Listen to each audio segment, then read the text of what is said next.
Just to make it 28-3. Arthur Blank loving it. Up by 25. Toss to White. He's in! What a comeback!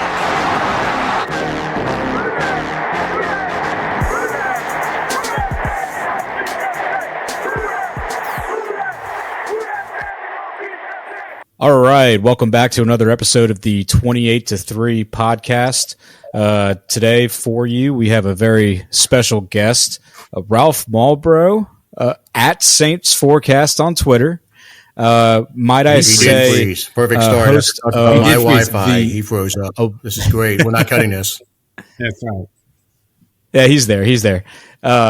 He's back. And a fitting intro for what I might say is an award-winning podcast host. Back-to-back. We're dynasty. Louisiana Broadcasters Association. Louisiana Sports Writers Association. Sports Writers Association. Right. I clearly double-checked that. But back-to-back best podcast in Louisiana. We are, man, what did we do to deserve Ralph's presence tonight? But anyway, that's enough of an intro. Right.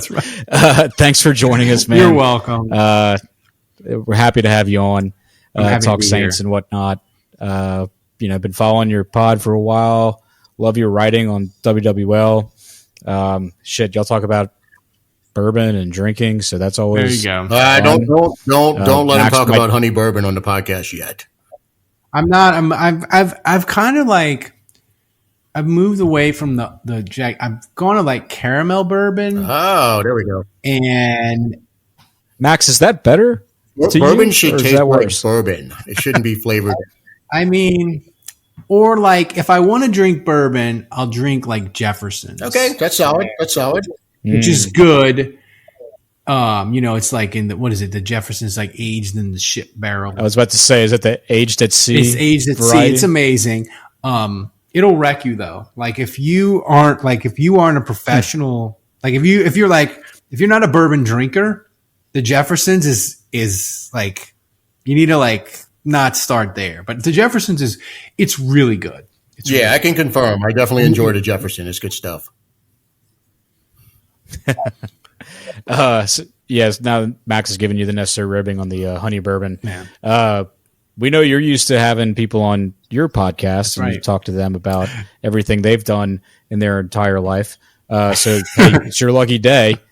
You're with us. So it's kind of coincidental, like with you having Gus on in this last episode, which I would encourage anybody to listen to. It's Gus's stories were freaking. Me and Gus just talking about Buddy D. It's amazing. It really dude, is. even like right at the gate, man, like 15 minutes in, I couldn't believe some of the stuff y'all are saying. But like one of the things, so correct me if I'm wrong. So you got your start, or call it, media start, maybe producing for Buddy D. I thought that was awesome. That's right.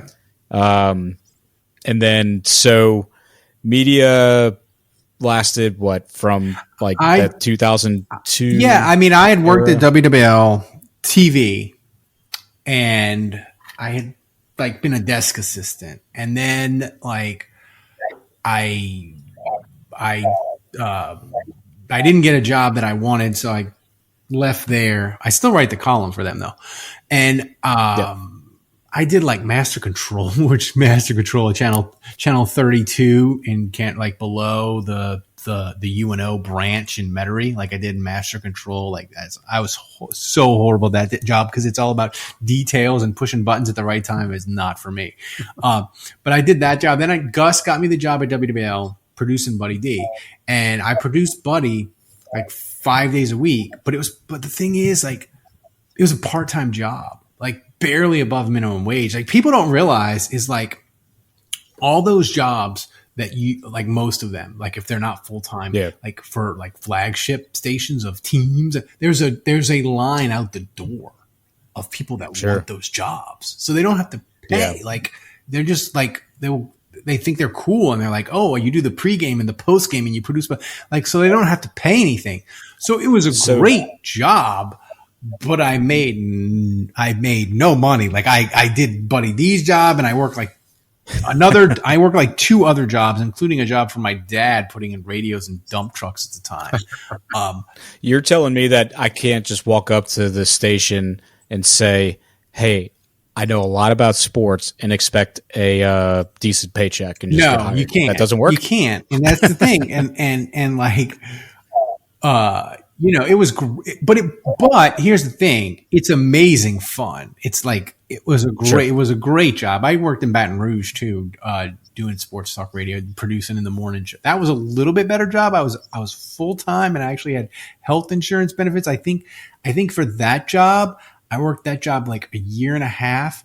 I think for the year and a half I was there, I looked at like my gross pay. I think I made $22,000 for a year and a half. That was in like 2001. Oh man! Oh, Wow! Good times. Yeah. No, man, that's a cool. So background, you moved on from that. So that's a real that, cool Max? Go ahead. background working for Buddy D. I mean, we all grew up listening to him as the voice of the Saints, and we're a little bit older than Corey. Corey's actually younger than he looks. Well, but let me just address this real quick for you, Ralph, so you have some context. So I think I'm like 6 years younger than Max, but Max has this idea that I'm like 20 years younger than him. No, 6 isn't that much. So, it's when you get closer to 10 years younger than a person, because then you're. But that's what I'm saying. It's funny because Max treats it like it's that chasm. So every pod he uses the word diapers, and I'm just like, dude, if I was wearing diapers when you said I was wearing diapers, I would be Here's arrested. the thing, though. Corey was actually in diapers when the Saints went to their first playoff game. And I know, Ralph, you remember that as well as I do. That's false. Corey doesn't remember it because Oh, wait. Went to like in 87? Yeah. That's... I'd have to ask my parents about potty training. That's correct. Here's the thing, though, Max, and this is what I tell people. Like, I love Saints history, and I know it, and I've read the Saga of the Saints, and I've read the Jeff Duncan book, and I know it. And like, people don't care about it because the Saints were terrible in the 60s and 70s. It only interests like 15 people because it's comedy, right? But here's You're talking to 2 of them that I've done with my column is I try to not make any references that were pre-Super Bowl, because the Super Bowl is 14 years ago. And like, if you reference Jason David, there's a chance that like that 23-year-old kid that's reading, like, he doesn't know who the fuck Jason David is. Or like Ricky, like if you were born in 1995, that makes you 28, right? Ricky Williams might as well be World War II. Right. You're barely alive. So like, my thing with Saint, like, there's a whole generation of Saints fans that like don't understand like bad football. They think 7-10 is bad. It's not. It's just annoying. It's just annoying and cruddy. But it's not terrible. It's not hopeless, right? And they have no recollection of it. And I think it's good. Like, I'm glad that the Saints have committed to winning, and they have a whole generation of Saints fans that don't understand really bad losing. But I just think my thing is, fans, your fandom starts whenever you decide to like or love a team. And like, maybe you care about the history before, or maybe you don't. My only thing is like, don't jump on and off. Like, either you're a Saints fan or you're not. Like, I'm a casual Pelicans fan. I buy the league pass. If they win, I'll watch. And I probably watched 70 of their games last year. But my thing is, if they're really bad, I won't really care. Like, I'll just be like, oh, Pelicans, they're missing 8 guys. Zion didn't play again. They've lost. They were in first place. Now they've lost 14 of 20. Click, go to bed. Whereas like the Saints, like, everybody has their sports pyramid, right? And I care about the Saints, but other things. But like, I'm not going to be like, I don't like the Pelicans anymore. I'm going to root for Golden State or anything. But anyway, that's my thing on fandom. And I think you just got to meet them where they are. And there's a whole generation of Saints fans like the Hazlitt years, man. If you're 23 years old, if you were born in 2000, if you were born the year they won their first playoff game, the Hazlitt years mean absolutely nothing to you. Nothing. Yeah. But we can talk about that, or we can talk about whatever you want. I'm on my high. The Billy Joes every other episode. I'm glad you brought that up because with the advent of Twitter and now there's such a great community on Saints Twitter, and we've seen this almost separation in the generations. Ralph and I and Nick, who's unfortunately isn't on the pod tonight. He's our third guy. He's on a work trip, so I wish he was here because he is as much of a Saints historian as you are, Ralph. And I've read your column over the years, gone back and forth with you on Twitter now probably since 2008 to 2009. So I've got a good idea of your stance on a lot of things. But there really is a big divide between, I guess, the old head Saints fans and the newbies. Right. The ones who have only been alive for the prosperous seasons, where we're winning. And man, I mean, we know this growing up as a Saints fan was fucking torture. Year after year, even after the Dome Patrol days, it was brutal.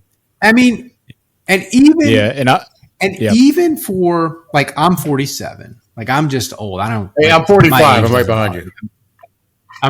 So whatever. I'm 47. I have a 7-year-old. He's going to be wheeling me to his high school graduation. It's another story though. So like, here's the thing. I'm 47 and the Saints, even though we joke about them being terrible, like my whole life, they haven't really been bad. Like you look at them, I started watching them like 84, 85. So like that was the end of bump. But you look at the Saints since 87, they went 3-13 the last year, Mora. They went 3-13 in the last year, Ditka. And they went 3-13 in Katrina, which we can even pretend that didn't happen, right? So you have since 1987, that's how many years? Like 97, 2007, 20. That's like 36 years. You have 3 years of less than 6 wins. So like the floor for the Saints is kind of like just below mediocre. Like the Saints have never had this extended stretch of awful. Like their biggest extended stretch of awful is the end of Mora to into Ditka, right? Where Mora was churning out 7-9, fell off a cliff, quit, got fired, 3-13. Ditka 6-10, 3-13. So like the 90s were mostly bad because they didn't make the playoffs, but it wasn't like horrible. It wasn't like extended horribleness like Cleveland, right? Yeah. Well, I was going to say, like, when you talk about that, it makes me think of I go back to the age at which I can remember the games. Mm-hmm. And so I was lucky enough, and we'll get into the Saints history part of it, but my grandfather was an original season ticket holder. And so when I turned like 2.5. Mm-hmm. So we've all referenced our ages. So I'm 38. So I kind of fall into this middle ground of where, sure, the first game I ever went to may have been that 87 season or 88. Mm-hmm. But the first games I can have memories of, were like the Dome Patrol, the playoff teams of 90, 91. I mean, Morton Anderson was my favorite player growing up.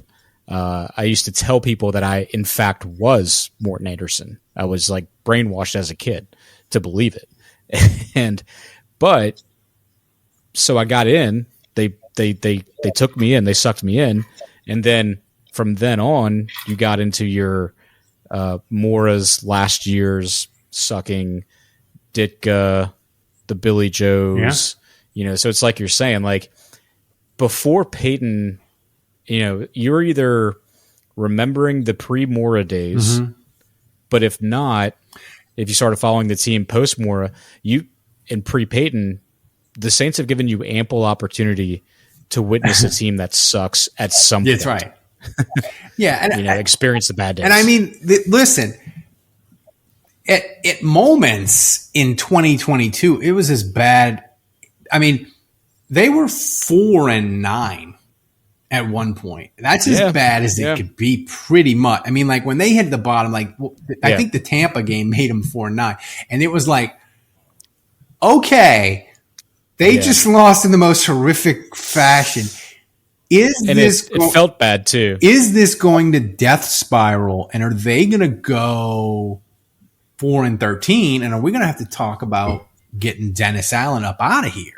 Because Listen, that Monday night loss to Tampa, which, people asked me like, what's the high point and the low point of the 2022 Saints? And I said, the Tampa game Monday night, because for 55 minutes, it was a party.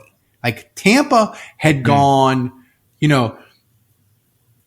we were just dominating Tom Brady. Even the first game, they only scored a couple of points on offense, right? So we're like, they haven't scored a touchdown at home. Tom Brady hadn't scored a touchdown at home against the Saints yet.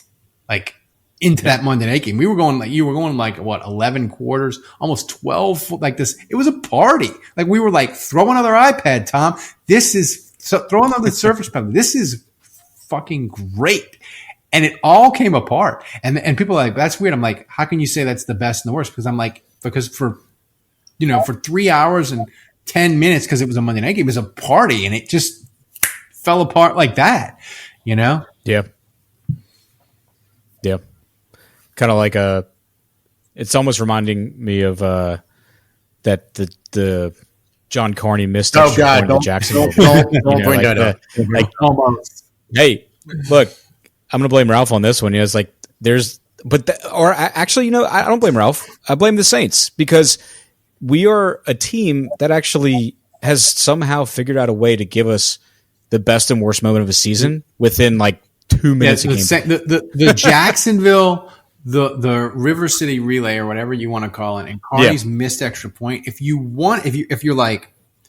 somebody who's not a sports fan, you're like, I'm a crazy Saints fan, and they're like, well, that's cool. Explain it to me. I would just show them that.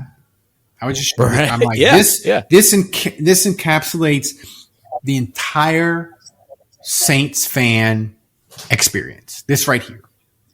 The highest high, the lowest low, and you just are like, how is this possible? Yeah, it was absolutely brutal to watch in person, and I don't even want to. There's so many stories that came from that 2-minute sequence. Because remember, there was a little bit of time after he scored the touchdown, and then they went on the field to kick the extra point. It was probably about 2 minutes of actual real time, and awful. The thing is with that though is like, people don't remember this. Even if they had won, like it wouldn't have mattered. Like they wouldn't have made. They just would have gone to the next week and had a chance to make the playoffs. But even if they had beat Jacksonville and they had won the next week, like they wouldn't have made the playoffs. Like, right. It ended up being inconsequential, which I think people. But there was hope. There was hope in that moment. Fucking dramatic. Well, it's just like one of the ridiculous plays in NFL history, and just to Well, let's move past the past, and you know what? Let's get more into your past with Saints Happy Hour. Tell us about how the podcast came to be. I've been listening to it off and on for a few years now. Kevin went to the same college as me, so that's kind of what got me in on it, going back and forth with you guys on Twitter, and always had a good conversation with Kevin about wrestling. And then I saw he was part of the podcast with you guys, and that was kind of what. It's me and Kevin. It's me and Kevin who started it. We did it. We started in like 2007, I think. We started on Blog Talk Radio. Okay. And we just would do it. And, at first we'd have like 20, 25 people. It was just nobody was listening. And at the time I was living in California, and Kevin, I think, was still in New Orleans maybe.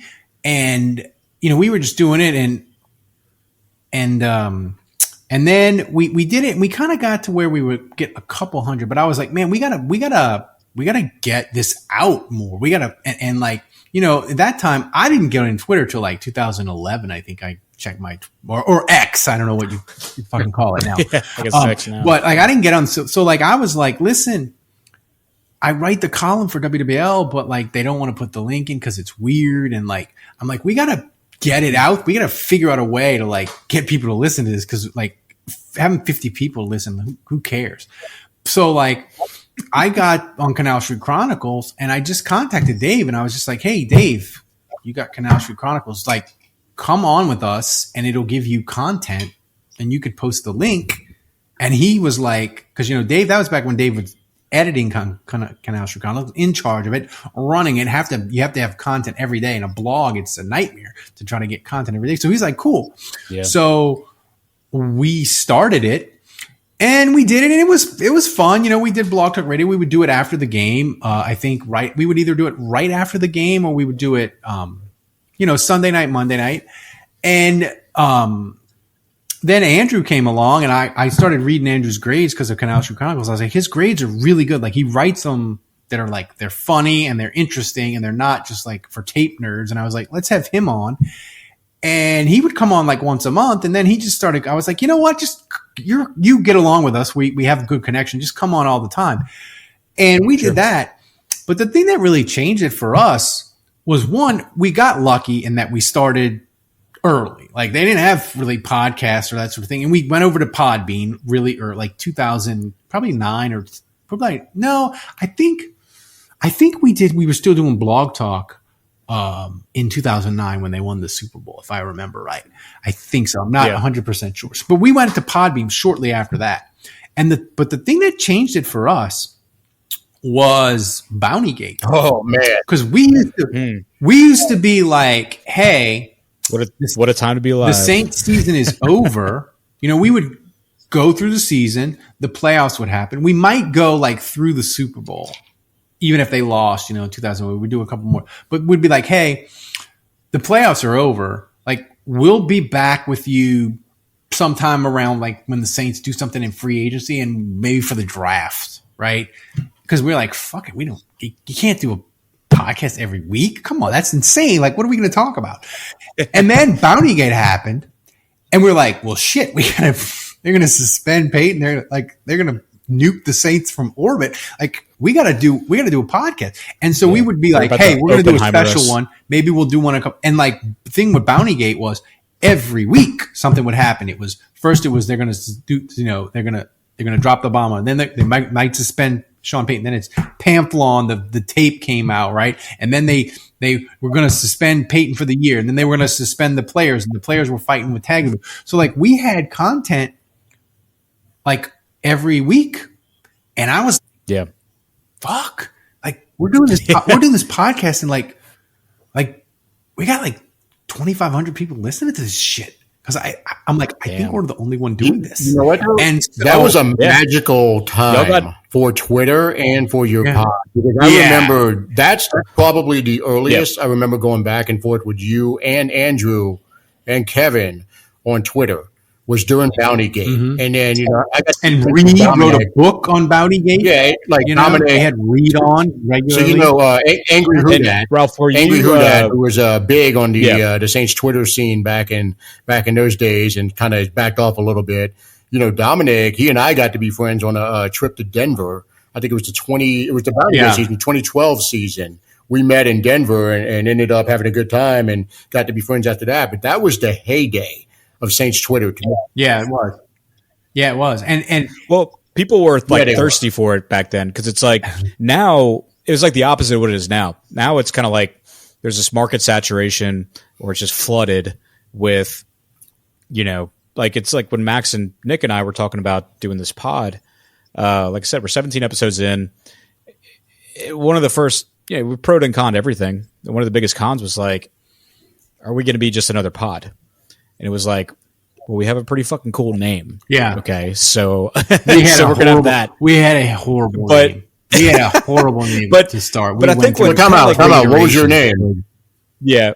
I think our first name was the Saints Forecast, because that was my name in my column at WWL, which is awful. But I think that's good for you. I mean, and then we did the Chronic, because we thought we would tie it into Canal Street. That's bad. That's bad.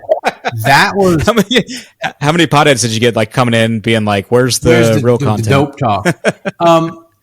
That we did that, and I want to say we had another name iteration where like I paid like a Fiverr person to like do graphics, and they were so terrible. Like we were going to do a whole off-season show, and just Dave and Kevin and Andrew were like, this is the worst fucking graphic I've ever seen. It's baby shit green. It looks like a toddler's T-ball, and they vomited on it. So like, then we finally got to Saints Happy Hour. But our name is Donut is fantastic. No, it's the best one it's- out it's there, not- in my opinion. And I want to give you guys a shout out for that because you. it's my favorite name for a Saints related podcast. And I went to high school with a few guys that started the Dome Patrol podcast, which in my opinion is also a really good name. But I think Saints Happy Hour perfectly captures the spirit of what you guys do and who you are. Yeah. And, just the That's what we were trying craziness, to the do. shenanigans of it. And it's a perfect name for you guys. I love it. Yeah. And the problem with the Dome Patrol for like you, Max, and me, it's like, oh, Dome Patrol, it's like our childhood, right? But again, like Dome Patrol, it's like, if you're 30, you're like, Right. it's Right. NFL, Yeah, there's a it's whole- NFL film clips. And the thing about NFL films is great, but they're really great stuff. I don't think, like, the reason that NFL films became so gigantic, in my opinion, was when I was a kid, ESPN had to fill 24 hours, 7 days a week.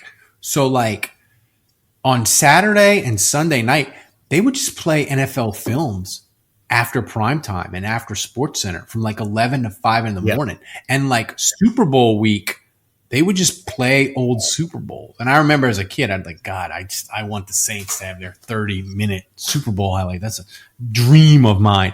And like that made it. Now NFL films, yeah, they do the Super Bowl thing and they do other things, but they don't do those same sort of crescendo voices. I don't think it reaches people quite like it did. Yeah. I mean, well, it was like you would anticipate the NFL films back in the That's day right. as pre-streaming. And so it's kind of like if you saw NFL films talking about your team, you're like, whoa, Sable's going to like mention our team's name and That's right. the next video clip. I gotta watch You're the like, yearbook. "Holy shit." They make that 3-13 seem amazing. Yeah. And you know what? Yeah, agreed. I know we're pressed for time here. No, we can go. We can go. We can go to 10:30. I'll give y'all 30 No, minutes. that's awesome, man. I'm having too much fun. And listen, I'm just gonna pound. it's I'll easy. just pound coffee in the morning. It'll be fine. There we go. No, I'm in the same Hey, boat as you. I've they got a gotta- big meeting at 8 in the morning in Ponchatoula, which is a pain in my ass drive away. But Yeah, gross. no, we appreciate you staying on. Yeah. I want to get your thoughts on two players in particular: Jimmy Graham, Alvin Kamara. Give me just a quick little synopsis on what you think about the return of Graham and then also Kamara going to Roger Goodell All right. and doing his thing. All right, I'll start with Jimmy Graham because here's the thing. I'll die on this hill. The Jimmy Graham trade was a fucking travesty. A travesty. Yeah. All right. The Saints traded a Hall of Fame tight end for a really nice center. Who the fuck does that? Yep. You could have just gone and signed Alex Mack if you wanted a center. Like, don't tell. And it didn't even fix the offensive line. And you wasted the first round pick. Stephon You Anthony. fixed- Jesus. You fixed. Well, they definitely wasted the You draft fixed. pick, for sure. You fixed nothing. And I hate the thing of, well, at the time it was good value. What the fuck do I care that you got a first round pick if you set it on fire? Yep. Like, that's of no concern to me Yeah. as a Saints fan. All I care about is the on the field product. So it was a disaster and a travesty, and I hate it. And Yeah. the thing is, Jimmy Graham, we have some, as we like to say in our podcast, we have some sources on our podcast. Jimmy Graham, the Saints, they thought that thing was done in 2018. They thought it was done. They felt great. Even Drew Brees kind of hinted at it on a WWL interview. They thought it was done. Oh, wow. They thought he was coming. They thought he was coming back, yeah. They thought he was coming Yeah. back. And Green Bay blew them out of the water. Like the Saints, Yeah. I think it was like the Saints offered like 3 years, like 21 or to 24 million with like 14 million guaranteed. Green Bay gave 3 years, 30 with like, I want to say over 20 million guaranteed. And, They can't- Graham they ended backed up up the making Brinks making truck. damn near all of it for Green Bay. Yeah. So, Yeah. like Yeah. the Saints kind of wanted him back. And here's the thing. Jimmy Graham was as fun of a Saints player not the best, Oh, but yeah. his peak was just a force Prime of time. nature that was incredibly fun. And I'm happy that he's come back because Green Bay, the Bears, Seattle, they never loved him like we Right. loved him.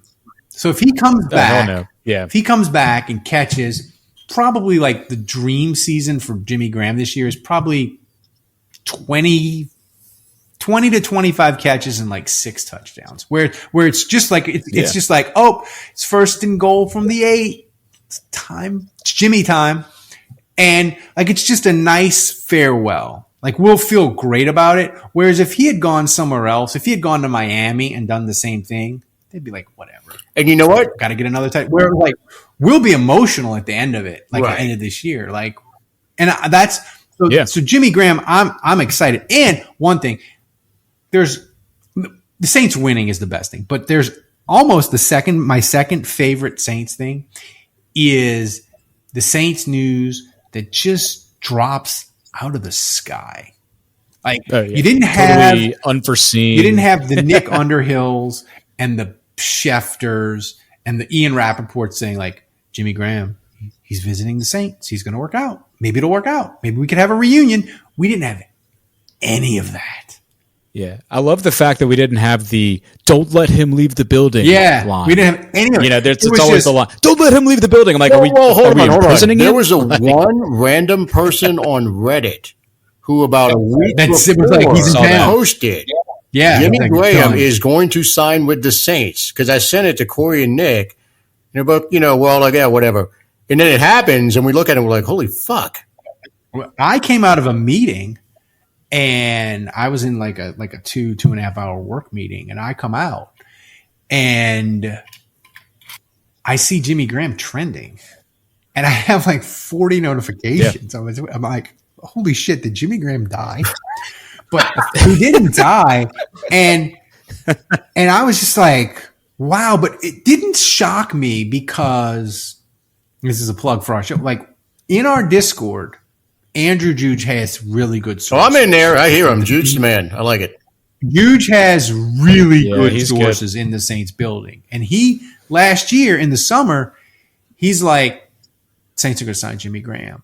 Like they both want it to happen.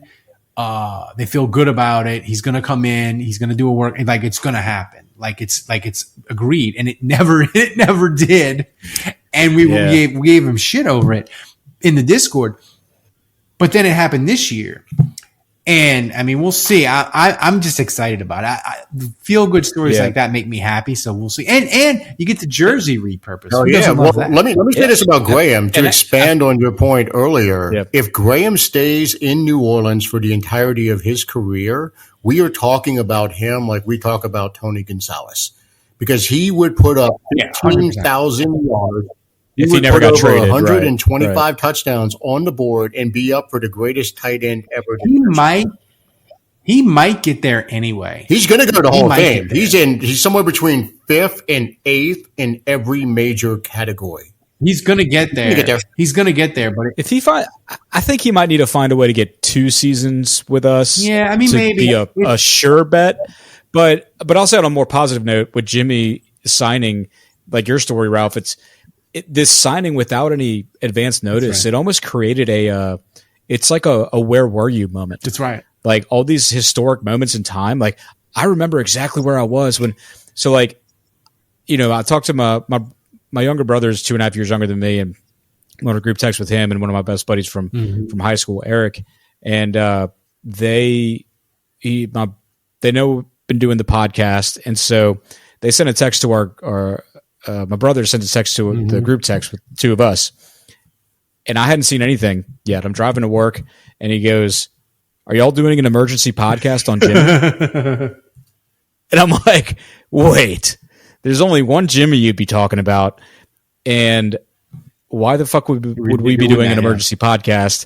So I immediately go to Twitter and just could not believe. I'm driving, and I'm just like, my first thought was like, I'm like, this is awesome, but like, why do they need Jimmy Graham? We got tight ends, like, right? Like, I'll love it no matter what. I mean, you could tell me, I don't know, any position of not need like we signed some nostalgic guy. Hey, flood your quarterback with weapons. You know. That's what it's all about. And by the way, why not? he looks thinner and faster. Yeah. Like he said he's dropped some weight. He was very big and still pretty good with green. And he had some decent years with the Bears, but he looked very big and clunky. With the Saints, he definitely got big and clunky, thinner for sure. and more fluid. Well, in his words, so he mentioned it in his media availability. He said, he mentioned two names. One he worked out with when he was with us. He's like, I worked out with Vilma when I was here, and I was he said it straight up. He said, I was a big meathead. And he said, since then, I've spoken with guys like Tony Gonzalez and guys who have elongated their career, talking to them about what they do. And so what Jimmy said he was doing now, I mean, it was in his interview. Anybody could find this out. But I mean, believe it or not, I don't have like an inline to Jimmy, but but it was no. He said he was cycling like hundreds of miles a week. He would on the bike and doing yoga, and like other stuff. Which look, fine, good. Like we don't need him ruining his tendons and being a meathead. Like and so like I think the drawback, and some people are like, well, okay, so you're saying he's gonna be a situational red zone guy. How is that a drawback? So if you're inside the 20, hear me out. Like it's just like when we put Taysom in. If we've been throwing, and then all of a sudden Taysom lines up in power formation, like they know what we're doing. So if Jimmy's situational in the red zone, there's a potential drawback of like, well, Jimmy's in, they're clearly going to throw to him. But it's like, fine. You can, to me, I'm like, you can know that we're throwing to him because if you want to key in on him, well, guess who else we have on the field? Yeah, exactly. Mike Thomas, AK, like you name it. It's like Max said, flood your guys with weapons. I love that they just, even if he's situational only, that's good. That's a good thing. That's right. You know? And so and we'll see. That's where I'm at on Ralph, let's get your thoughts on Alvin Kamara talking to Goodell and I guess under those words. It sounds like a terrible idea. Like Alvin, listen, I love you. But you struggled when you were talking to the police in Vegas. Like can you just send Goodell like a nice like outline of the points? I feel like Alvin he thinks he can talk his way in and out of everything because he's really smart and smart people are like that. But I worry that Alvin's going to talk himself into like 8 games. He's not going to get it reduced. It's going to go up. It's definitely a risk. I think that Max and I were talking about this. I mean, like, so it so happens my profession is that of an attorney. My first 3 years out of law school, I was a prosecutor in Orleans Parish, and that is what it is. But when I saw the charges come out, I was like, well, yeah, before we knew much more, I was like, well, it could be anything. And then more came out, like you said, his difficulty speaking with police, aka incriminating the fuck out of himself, and like the video of him in the Uber, whatever it was, saying how like all the things that he did specifically, and so I got like kind of a twofold. It's like if he doesn't volunteer, well, first off, I think anything that you hear that quote Alvin is doing with regards to his discipline or anything even offshooting of his disciplinary criminal proceedings is driven by his lawyer, for one. Like, that guy's still on the payroll. Like, let's not pretend that he got the criminal charge settled and that guy's just gone. I mean, because the lawyer's job, I'll say, on the criminal side, after everything that came out, to get it down from a felony charge to what they did was masterful. I mean, he had Tony Busby. What that does, so yeah. So I mean, that's what the that best. does though is it creates a situation. $30 million house in River Oaks for a reason. Yes, it now creates a situation where the fans are thinking, "Oh, well, the charges got dropped to a no contest misdemeanor, so suspension won't be that bad." Well, now in comes the dark side. Here comes Darth Vader and Roger Goodell. And I think his lawyer knows that. I think his Saints know that. And so they know that the NFL's got that wonderful policy that says, we don't care what your charges were. We don't care what you pled to. We judge the conduct ourselves. And, yeah, you're going to get a trial with Roger Goodell. And then if you want to appeal, well, then you're going to appeal it to Roger Goodell. That's right. Don't it get a mediator first? Yeah. We'll give you an independent arbitrator, but it still goes to Goodell. That's right. So it's like that's why my prediction on it is a 6 game at the initial, and then they're going to come back to 4. I think it's going to be but 4 and it'll go to 3. I hope so. But I think he's like getting ahead of it. It's like just do it now. For me, is I want it, Max and Corey. I want it done, and I want the suspension to start at the beginning of the year. And this is why. Yeah. And this is why. Because if it's not locked in at the beginning of the year, my Saints doom and gloom in me, my worry is that Goodell is going to drop that suspension Playoffs the week that Jamal Williams has a calf injury. Kendre Miller, it's gonna be the worst. Kendre Miller has an ankle, and we're like, oh shit, we got to go into this month of games. It's Eno Benjamin time, and we're trying to win. We're trying to win a division title. No, just give me my 3-4 weeks, whatever it is. Let's roll it out. Yeah, get it done. September. Yep. Get through it. Get on the way. You know what? Let me. One of the alerts I don't want to see this year is I don't want to see the alert that says Saints activate Eno Benjamin off the practice squad in a week. No, hold on. Here's a thought I have. I would rather see 6 games from week 1 through 6 than see 4 games from weeks 14 through 17 or 13 through 17, whatever it is. Or it would be probably like 8 to 12, right? But my point is though, I'll take more games that he's out up front because our guys are healthy. I don't think it's going to be. I don't think so either. But I would take an extra one to have it up front. You know what I mean? I think 3. Yeah, and I think 3-4. That's why I think he's under the direction of counsel, or at least people that are looking out for his bottom line by doing what he's doing. Because like Dennis Allen said, I mean, they didn't hear anything from the league office after the plea went down. And so I think him going into the lion's mouth is like, can we just do this? That's right. Just fucking put me to the gallows now, Raj. Like, don't drop this on me when my backup goes down. Like, let's go. Right. Let's do it. So I think it's what it is. It is what it is. See. But let's move on to some more, I guess, happier thoughts. Let's see, Ralph, what are your thoughts on training camp so far? Week 1, I think we're, 6 or 7 practices in? We're 6 to 7 practicing Andres Pete. Well, I mean, we knew that. That's not news. We all knew it was coming. That was happening. Yeah. No one saw that Loomis, sign more guards. We've already, Trey Turner and Andres Pete already sign more guards. You don't have enough. He's like playing one of those iPhone video games. Guards. I'm excited for training camp. The thing that excites me, besides Kendre Miller won me a ton of money college football. Like I bet I'm a degenerate gambler, and TCU won me. TCU kept me from having a horrible year gambling wise, and I like Kendre Miller was a big reason of that. So I'm just completely biased towards him. I admitted that on draft night. I'm like, I have deep love and bias for him. And he's apparently looked good. He looked good today in pads. So I'm excited for that.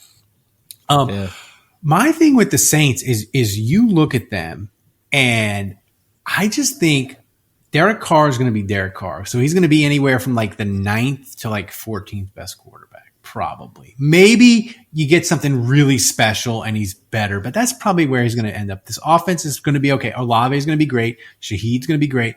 Michael Thomas, we'll see what we get of him. But you have Moreau and you have Juwan Johnson and you have the running backs we talked about. The offensive line, they could just not have injuries, which they already are having them. But Trevor Penning's back, so that's okay.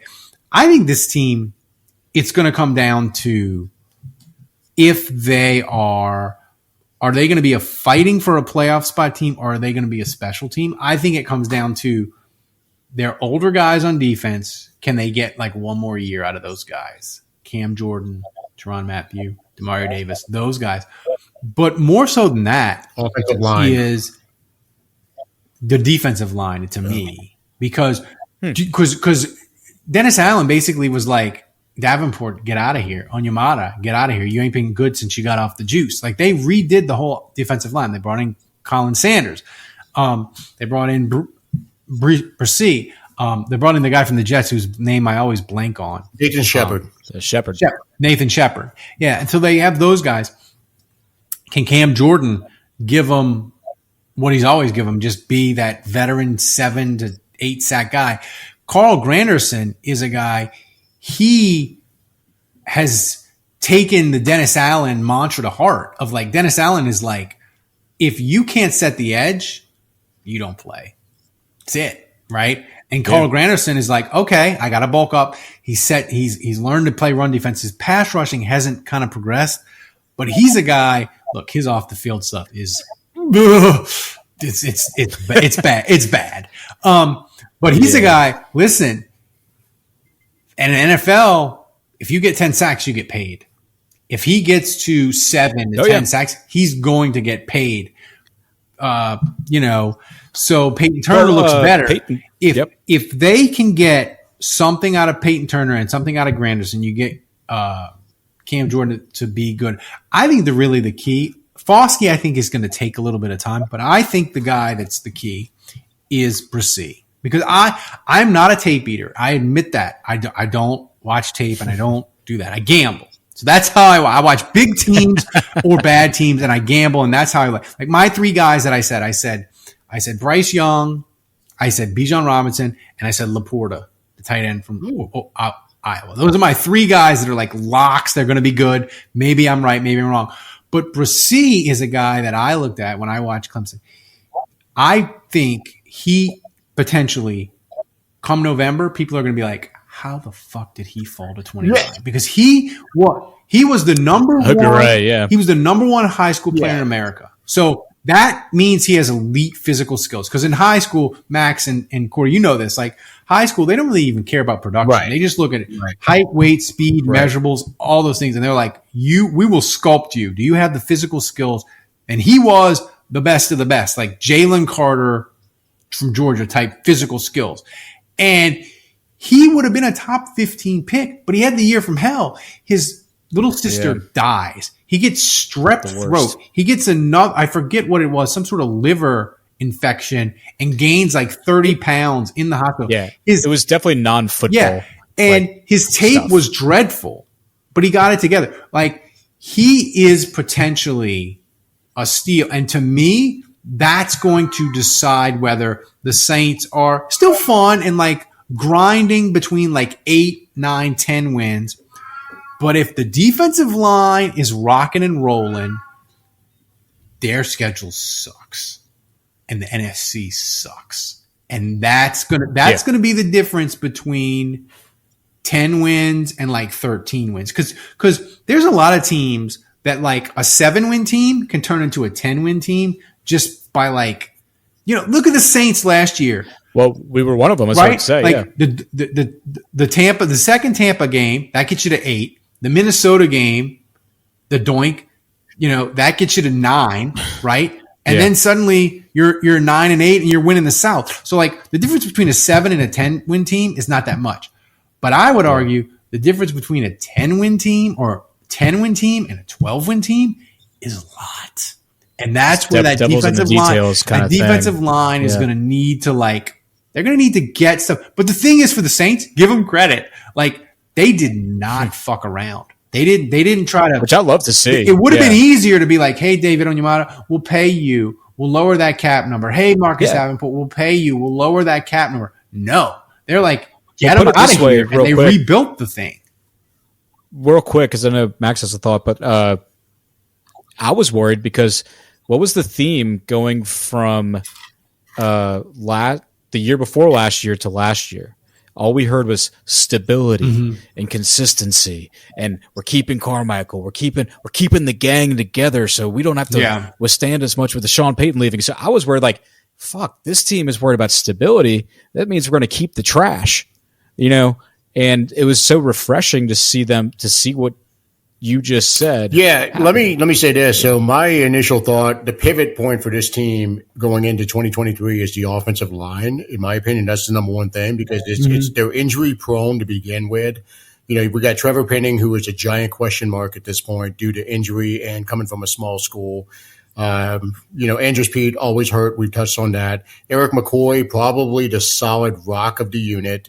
Then you go over to the right guard, Cesar Ruiz. Last year, relative to everybody else, he had an up year, but let's see if he can maintain it. And then Ramczyk, who honestly hasn't been Ramczyk for the last couple of years due to injury. He hasn't performed at that top all-pro level that he was at before. But Ralph brought up a great point about the defensive line. The Saints did recognize there was an issue. And look, I've been sort of following Brise since he was in high school. I love watching the five-star guys, kind of keeping an eye on him and seeing where to go. Tape eater. Look, Corey, we had Roman on the pod, and he talked about he had some great insight. One of his buddies was a coach over at Clemson, and he was telling us about how this guy was saying, Brise was the best player on the team his freshman year. Right. That team had future first pick in the draft, Trevor Lawrence. It had my favorite running back of the past probably 5 years from college football in Travis Etienne. This team was loaded. Mm-hmm. Yeah. This coach tells Roman Harper that the best player on the team as a freshman was Brian Brise. It's crazy. It's kind of like the opposite of what Garland said about which a guy from St. Martin, the Harlem running Berry. Because Garland Gillen was on our pod last recording, Ralph, and he was saying how a guy like Harlem Berry, who's now the newly anointed number one recruit, not just running back. I'm not sure, to be honest with you. I do know he's the number one running back Either way, in the country. He's a number one something in the country, which is impressive.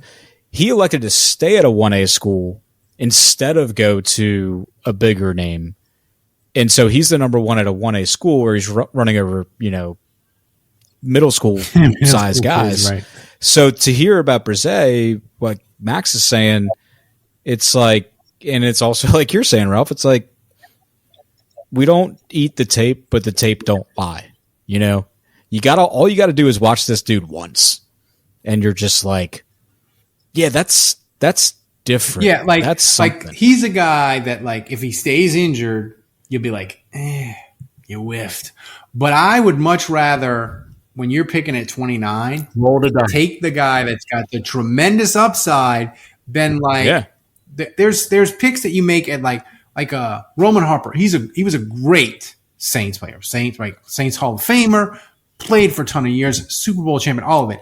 But he was a guy that they drafted him and you were like, he's kind of ready made. Right. And gonna be what he is, and that's cool. And he was it was plug and play. Yeah. He does these things, he does other things not as well. This is what you get. And it's yep, he was exactly what we wanted. To quote Dennis Green, he was who we thought. Yeah, exactly. And proceed. Shout out to Roman, love you, bro. Much more variation, but to me, and Max, I know we're getting short on time, but the thing that I'll say that I'm not going to push too much back against you saying the offensive line is the key, because here's the thing with Derek Carr is Drew Brees and his certain quarterbacks, they'll make the offensive line. And Drew Brees was you saw it with the Saints where he would just be like, okay, you guys can't block. I'm not taking 6 sacks today. I'm not. If I got to get rid of the ball in less than 2 seconds. Yeah. Okay. That's what it's going to be. Derek Carr is not that guy. He's going to hold the ball a little longer. He's got flaws. There's a reason why the Raiders got rid of him, right? He's got these flaws. We're going to see them. And he's a guy he needs his offensive line to be above average. Well, I said it on the last recording is that we lauded, and we will laud our embarrassment of skill player riches. But we said it last pod was, I don't care if you don't give Carr, 3 seconds minimum to get rid of the ball. Mm-hmm. It doesn't matter who the hell's running out there, And listen, the Saints, I mean, they could have moved on from Pete maybe and taken their medicine, and instead of because next year I think his dead money's $13 million. They could have moved on from him, but I can't argue with anything they've done in the offensive line. They've kind of they signed Trey Turner. He blows out. He gets injured one practice in. You can't help that. They have Sal DeVary, right? So they've they've sort of built in. They try to build in these things.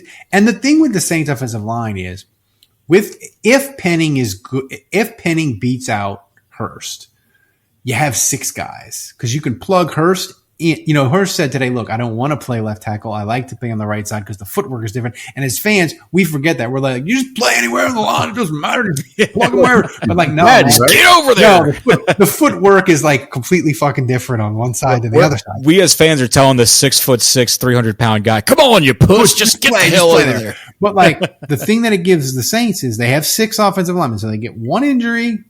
Therefore, okay.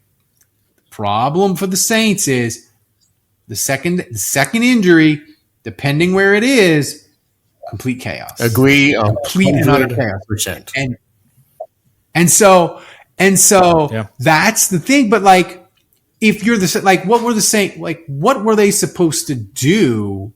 You know, if it goes that way, I would say, like, what were they supposed to do? Like, they got Pete to come back and take a pay cut. Well, they drafted a guard. They signed a veteran guard the first day of camp. Like, what did you want them to do if the offensive line just stays injured? I mean, it's just it's bad luck, but it's also like time to get these injured assholes. You know what though, and to Dennis Allen's credit, he has gone above and beyond this offseason. You know, last season, Corey made a reference to it. You know, the theme was, we're going to stand pat. We're going to continue doing what we've been doing. And it blew up in their fucking faces.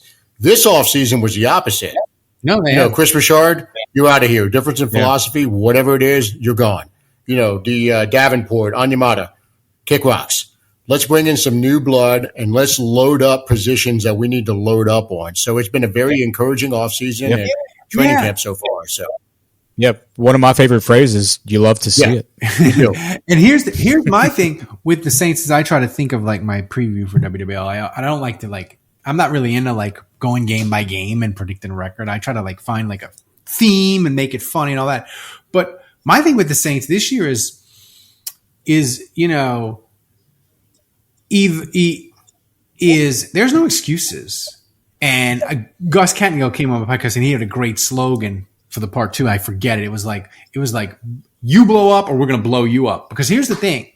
If the Saints, there's no excuses because of this, is if they get injured again, Max, and the offensive line is injured and they're injured a ton, like that's fucking 3 years in a row that you're injured. And you're one of the oldest teams in the NFL. At that point, you have to say, this team is injured all the time. Blow it up. Get up out of here. We have to push the reset button. Yeah. We hate it. The nerds win. We have to blow it up. But because there's no excuses, right? Because that guy Nick, whatever his fuck face was, I didn't mean to say fuck face, Nick, right? Whatever his name was. Oh God, I don't want to see that guy happy. Like, if I see that guy say, "I told you so," here's the thing, though. I really think the thing that's going to be, it's going to be hilarious, and I'll probably get blocked a lot, Max, on Twitter. I hope I do. Is what did Salah say about if they're not hating on you, you're not popping? That's right. If you're about not the Aaron Rodgers on I tape. think So there you go. What's going to happen is the nerds are going to, if the Saints win, they're not going to be like, "Oh, the Saints were winning.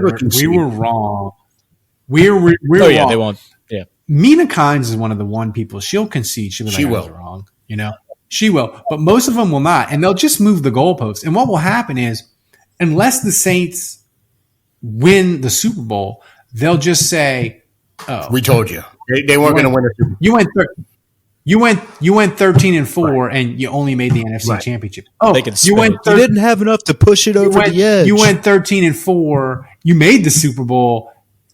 You lost to Mahomes, and now you're $60 million over the cap. You're not built for long-term success. If you want to beat Mahomes, you can't be in cap trouble. It's just, and that's what they're gonna do. But we'll just laugh at them. Like, and here's the thing. And I know we're out of. This is my final thing. Rebuilding is for cowards. It is fraud. Boom. Not fun. Not fun. Love it. It is theft of our money, from fans, because Arizona, they're not discounting tickets. The Bears, they're not fucking discounting tickets. the Colts, Yeah. if they don't sign Jonathan Taylor, they're not discounting tickets. Like all these trash teams are not discounting tickets, and it's theft. And the NFL is not. I mean, if you have a franchise quarterback, you're set for the long term. Everybody else is in a figure it out, and maybe like for the Saints, They're in quicksand waiting for a rope to be thrown to them. If it falls right for the Saints, we might have 3 really fun years with Derek Carr. Like, probably won't win a Super Bowl, but we might have like 3 playoff seasons, and it'll be really fun. But like, that's it. Like, unless you have like an all-time quarterback, there's no long-term plan. Yeah. So, well, look, Ralph, I know you got to go. I want to ask you one final question. Give me your prediction record-wise, and you don't have to go into any detail. I know this is preliminary because you're going to write a column at some point, and you're going to go into it on your own pod. But as of this moment, 1 weekend, 6 practices in, what are you feeling record-wise? 12-5. 12-5. I like it. 12. That's fair. 12-5, and like really, really nasty. Like the Saints defense, I think it's going to be nasty because here's why. Like games are going to be close, but the defense holds. I think the defense is going to crush. Like Rasee is going to be great, and if you have Lattimore and you have Taylor and you have a Debo, good luck because Dennis Allen got the Saints top fucking 5 second half of the year, and he didn't have Lattimore, and he didn't have a pass rush. He made a pass rush out of duct tape and Caden Ellis and Demario Davis. Like, if Lattimore is Lattimore and Alante Taylor is a top 20-ish corner, good fucking luck. Like, good luck because all these that's bad quarterbacks. That's like Dennis Allen's going straight to up bully eat ball. them fucking live. Good luck. 12-5. 12-5. Love it. Love it.